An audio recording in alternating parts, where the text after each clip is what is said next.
Imagine a world that looks a lot like ours, a world of sprawling empires, where kings called each other brother in letters written on clay tablets. A world of bustling port cities, where ships arrived daily carrying copper from Cyprus, tin from Afghanistan, ivory from Africa, and beautiful pottery from Greece. This was a truly globalized society 3,000 years before we had a word for it. At the peak of their power, the great civilizations of the late Bronze Age, the Egyptians, the mighty Hittites, the seafaring Mycenaean Greeks, were more connected than ever. They built incredible monuments, traded exotic goods across vast seas, and developed art, diplomacy, and writing that would shape the course of history. And then, in the span of a single lifetime, it all fell apart. Great cities were burned to the ground. Empires that had stood for centuries vanished. The world plunged into a dark age so deep that for some, the very art of writing was forgotten for generations. Kingdom after kingdom fell like dominoes. No more Mycenaeans, no more Hittites. The thriving economy, the incredible cultures, the technology and monumental architecture, all gone. What could cause such a sudden and total collapse? For decades, this has been one of history's greatest mysteries. But it's not a cold case. Archaeologists, climatologists, and historians have been acting like detectives at a sprawling, ancient crime scene, slowly piecing together the clues. What they've found is a perfect storm of catastrophe that brought the Bronze Age to a violent and calamitous end. A world of palaces and kings. To understand the collapse, you first have to appreciate what was lost. The late Bronze Age, from about 1700 to 1200 BCE, was an era of incredible sophistication. This wasn't a world of isolated kingdoms. It was a tightly woven network of civilizations, all linked by complex trade and diplomacy. It was, in many ways, the first global economy. The undisputed superpower was New Kingdom Egypt, a civilization of immense wealth ruled by legendary pharaohs like Ramesses the Great. Their influence stretched from Canaan to Nubia, and their treasuries were overflowing with gold. To the north, in what's now Turkey, was the Hittite Empire, a military powerhouse and a diplomatic equal to Egypt. The archives found in their capital, Hattusa, reveal a world of political marriages, detailed treaties, and constant chatter between the great kings. Across the Aegean Sea, the Mycenaeans held sway in Greece. They were master mariners and engineers, building massive citadel palaces at Mycenae, Tiryns, and Pylos. These were the heroes of Homer's epics, but their reality was one of careful bureaucracy, with scribes tracking every last jar of olive oil and bale of wool in a script we call Linear B. Along with the Minoans on Crete and the bustling port city of Ugarit in Syria, they were all crucial players in this interconnected system. And this entire world was powered by bronze. To make it, you need two things: copper, which was easy to find, especially on Cyprus, and tin, which was incredibly rare. Tin had to be imported from as far away as modern-day Afghanistan, creating a surprisingly fragile supply chain. Clay tablets tell us about royal envoys, trade agreements, and so-called gift exchanges that were really just ancient commerce. The best snapshot we have of this world is the Uluburun shipwreck, found off the coast of Turkey. It was a single merchant ship carrying over 20 tons of cargo from at least 7 different cultures: copper, tin, glass, ebony, ivory, fine pottery. It was basically an ancient Amazon delivery truck, a floating warehouse for the global elite. This web of interdependence was the Bronze Age's greatest strength, but it was also its fatal flaw. For their world to work, the ships had to keep sailing. The evidence of destruction. The end, when it came, was terrifyingly fast. Across the eastern Mediterranean, from Greece to Turkey and the Levant, the archaeological record tells a story of almost unimaginable violence. City after magnificent city was put to the torch. And that's not a metaphor. When archaeologists dig into the ruins of these sites, they find what they call destruction layers. Thick, black bands of ash and debris, sometimes several feet deep. These layers are the physical scars of the collapse. In Greece, the great Mycenaean palaces were laid waste. At Pylos, the palace of King Nestor was burned so hot that its clay archives were fired like pottery, preserving the kingdom's last, desperate records. The tablets talk about watchers guarding the coast and frantic preparations for some unnamed threat.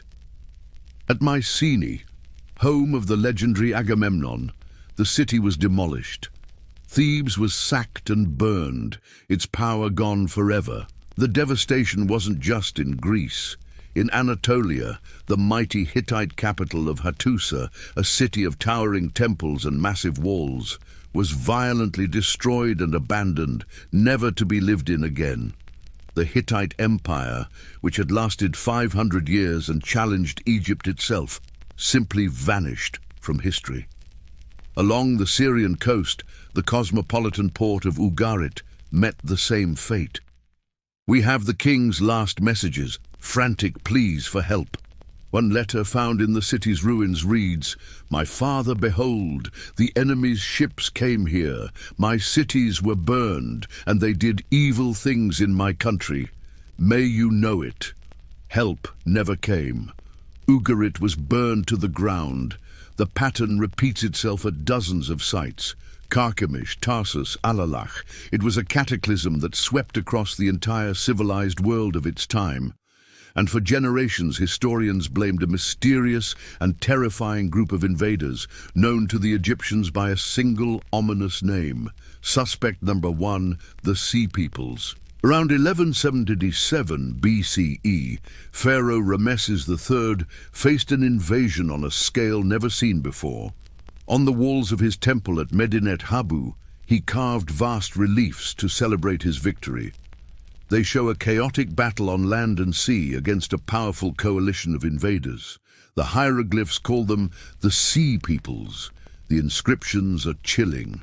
They describe a confederation of tribes on the move: the Peleset, the Cheker, the Shekelesh, Denyen, and Weshesh. Ramesses wrote, "They laid their hands upon the lands as far as the circuit of the earth, their hearts confident and trusting." The carvings don't just show warriors, they show families in ox-drawn carts. This wasn't a raid, it was a migration. According to Ramesses, they had already crushed the Hittites and the cities of the Levant before they reached Egypt's borders. For over a century, the Sea Peoples were the smoking gun, the single cause for the collapse. They were imagined as a barbarian horde, a tidal wave that crashed against civilization and washed it all away. But who were they? Their origins are still debated. The Peleset are widely thought to be the Philistines from the Bible. The Shekelesh or Sherden might be linked to Sicily or Sardinia. The Danaan and Ekwesh could even be the Danaans and Achaeans, Homer's names for the Greeks. This has led to a compelling theory. The Sea Peoples weren't one group, but a loose confederation of displaced people from all over the collapsing Bronze Age world. They were likely a mix of raiders, pirates, mercenaries, and refugees, all set in motion by crises in their own homelands. Recent DNA from Philistine sites actually shows links to southern Europe, backing up the idea that at least some were migrants from the west. Egypt, though it was severely weakened in the fight, managed to defeat them. Ramesses III's victory was a hollow one. The cost of the war crippled Egypt's treasury and sent the new kingdom into a long, slow decline. But the real question is, were the Sea Peoples the cause of the collapse or just a symptom? Sure, their raids destroyed cities, but could they really have toppled every major civilization on their own? As archaeologists look deeper, They realized these mighty empires were already standing on shaky ground long before the invaders arrived. The Sea Peoples may have delivered the final blow, but they weren't the only force at play. The silent collapse, climate change, and famine. For a civilization built on farming, the most dangerous enemy isn't an army, it's a lack of rain. In recent decades, a new suspect has emerged in the collapse: abrupt climate change. By studying ancient pollen, stalagmites in caves, and mud from the seabed, scientists have uncovered compelling evidence of a dramatic climate shift that started around 1250 BCE. Data from all across the eastern Mediterranean points to a prolonged severe drought, maybe lasting for decades. For the highly centralized palace economies of the Mycenaeans and Hittites, this was a death sentence. These were top-down societies where the palace controlled all the grain and food. A few bad harvests, they could handle that. But a drought that lasts for 30 years? That's catastrophic. The evidence is written on their clay tablets. The Hittite archives talk about desperate grain shipments from Egypt to stop a famine from ripping their empire apart. One of the last letters from the Hittite king is a plea for a ship full of grain, not as trade, but as a matter of survival. The letters say it all. There is famine in our house. We will all die of hunger. This kind of prolonged famine would have a domino effect.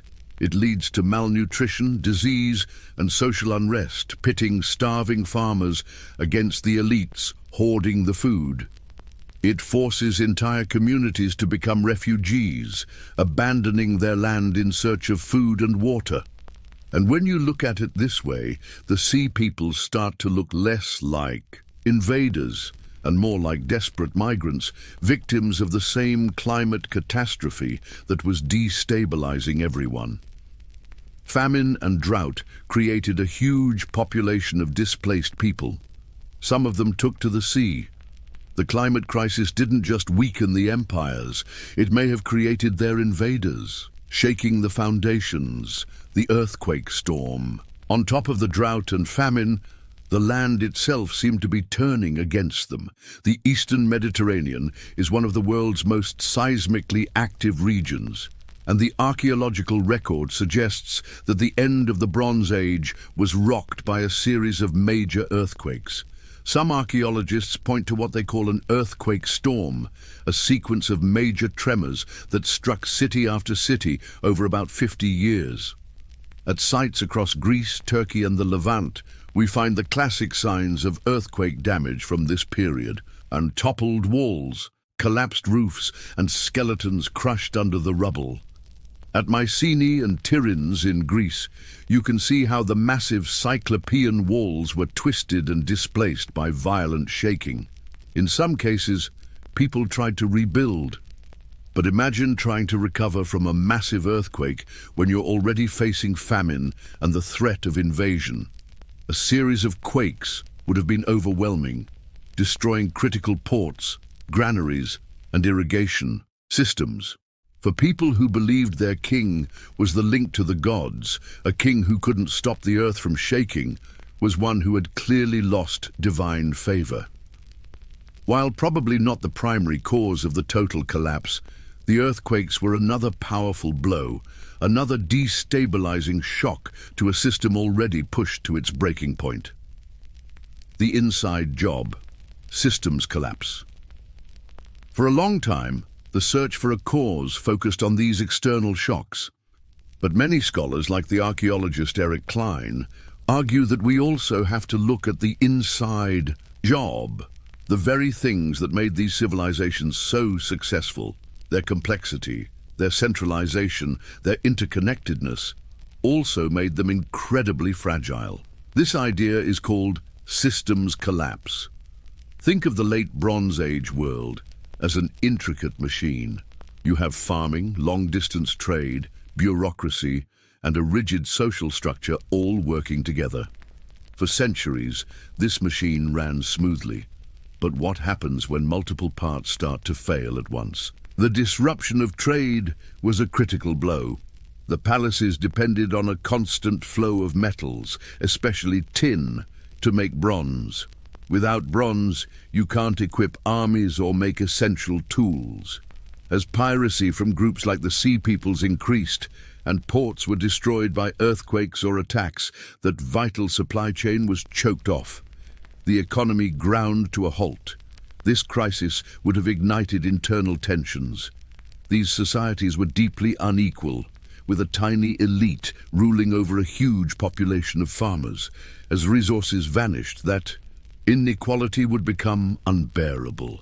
There's evidence at some sites of internal rebellions and class warfare. It's entirely possible that starving peasants rose up and burned the very palaces that were hoarding what little grain was left. The system was breaking down from within. That's the core of the system's collapse theory. It wasn't one thing, but a cascading series of failures. Drought leads to famine, which leads to migration and rebellion. Earthquakes shatter infrastructure. Invasions cut off trade. Each crisis feeds the others, creating a feedback loop of destruction. The interconnectedness that was their greatest strength became their downfall. A problem in one part of the network, like the tin supply, quickly spread and destabilized everything.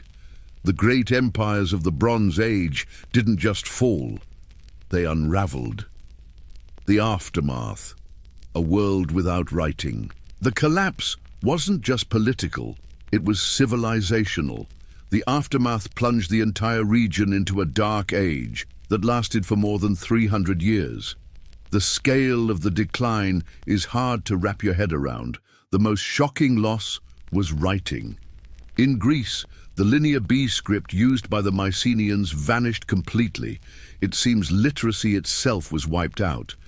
For the next 400 years, from roughly 1150 to 750 BCE, the people of Greece left no written records at all. An entire culture forgot how to read. When writing finally returned, it was a totally new system adapted from the Phoenicians. The great cities were abandoned, reduced to ruins or tiny villages. The population of Greece may have dropped by as much as 75%. People retreated into small, isolated, poor farming communities. They stopped building grand palaces, towering fortifications, and elaborate tombs. Sophisticated art forms like frescoes and goldsmithing disappeared, replaced by simple, crude pottery. International trade came to a dead stop. The vibrant, globalized world of the Bronze Age was gone, replaced by isolation. The connections were severed. The standard of living collapsed. It was a world made poorer, smaller, and more violent. But even in all this destruction, new seeds were planted. The end of the bronze trade forced innovation. The scarcity of copper and tin pushed people toward a new, more common metal: iron. The end of the Bronze Age led directly to the start of the Iron Age. The collapse of the great empires also created a power vacuum, allowing smaller groups like the Phoenicians and Israelites to carve out their own destinies. And out of the ashes of the Greek Dark Ages, a new kind of society would eventually emerge: the polis or city-state, the foundation of classical Greece. The collapse was an end, but it was also a new beginning. So what destroyed the Bronze Age? There's no simple answer, no single culprit. The old theory that the Sea Peoples alone were to blame is far too simplistic. Instead, the evidence today points to a perfect storm, a catastrophic combination of crises that all hit the ancient world at the same time. It was a total systems failure. A changing climate triggered decades of drought, leading to famine and mass migration. Earthquakes may have added to the chaos, shattering cities already on the brink. These crises fueled internal rebellions and set desperate peoples, like the Sea Peoples, on the move, leading to more conflict. This perfect storm of disaster cut the trade routes that were the lifeblood of the Bronze Age, causing the entire interdependent system to crash. The collapse of the Bronze Age is one of history's great cautionary tales. It shows just how fragile even the most advanced civilizations can be. It's a stark reminder from the distant past that the complex, interconnected systems that sustain our own world are perhaps more vulnerable than we think. If you enjoy untangling the great mysteries of the past, make sure you subscribe and hit the notification bell for more deep dives into ancient history. Let us know in the comments, what piece of lost history should we investigate next? Thanks for watching.